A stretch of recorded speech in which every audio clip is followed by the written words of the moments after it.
just don't work. So, I mean, it's not the fact of giving up or this isn't working immediately, I'm done. Like, no, I'm not going to say it's like that, but, it's difficult, to have a relationship with somebody while trying to put your child first, and especially when you have that child together, because that should be the common bond is the child. But if only one parent is putting that child to the forefront and the other parent is just like, well, you got it, well, that bond is going to break, because I'm giving my all to this. I'm at the baseball practices and this and that and this and that, and you feel like just because you work, that's enough. And a lot of males have that type of ego because I work. That's all I have to do.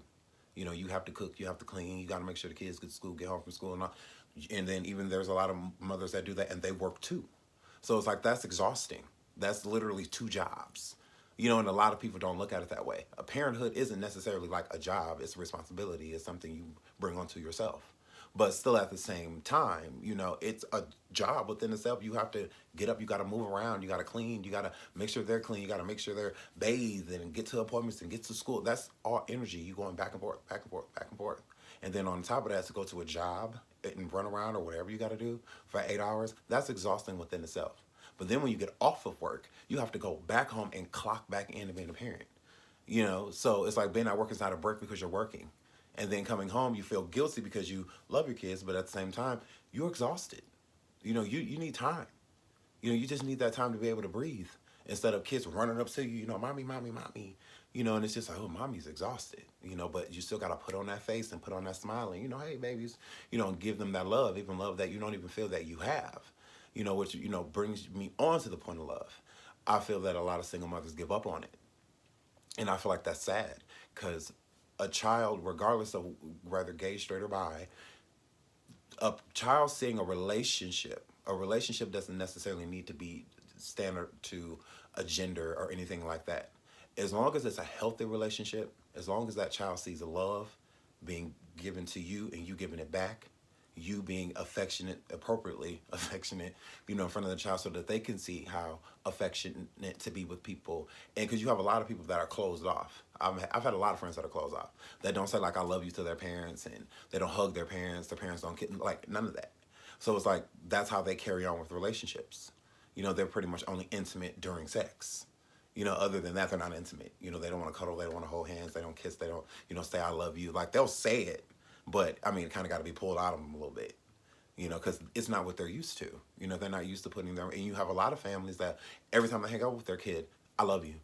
You have a lot of dads, moms that, oh, I love you when you get out of school. Okay, okay, bye, bye, love you. You have people that do. There's a lot of people that, I mean, sit there right now, especially if you have children. When was the last time you literally said, I love you to your kid? Just for no reason, just I love you.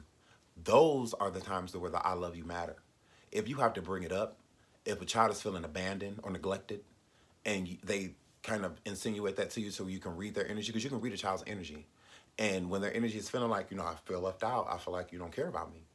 A lot of parents can't even fathom their child saying that because they do so much for them.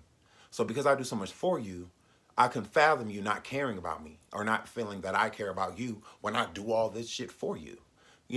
But doing things, necessities and wants are two different things. You don't necessarily need to love your child, but you should want to. There's a lot of parents out there that don't realize that. When people are going through postpartum and, stuff like that, they don't realize that I don't like this kid. And when they say that, they feel horrible, like I'm such a bad person. No, you're not. It's a normal feeling. It's okay. Me and my kids, my daughters, we just became cool again the other day. And they're young, but if we got to beef, we got to beef, bro.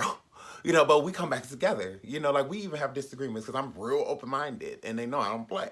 But still at the same time, there's times that I don't like them. And it's okay because I know that I love them. And I never hurt them. I never put them in harm's way. I would jump in front of a bus for them. So, but we do have disagreements. And that's okay. You need to disagree. If you disagree with a coworker, you don't like them at that moment in time. If you disagree with your kid, you're going to dislike them in that moment. And that's okay. That's fine because it's a moment. It shouldn't be something that's permanent. That's just the moment. So I commend single mothers because I know that it's extremely hard task. But still at the same time, giving up on love is you're giving up on you. Because love is a huge component in people's lives. You have a lot of single mothers that won't admit that they want to be in love again, that won't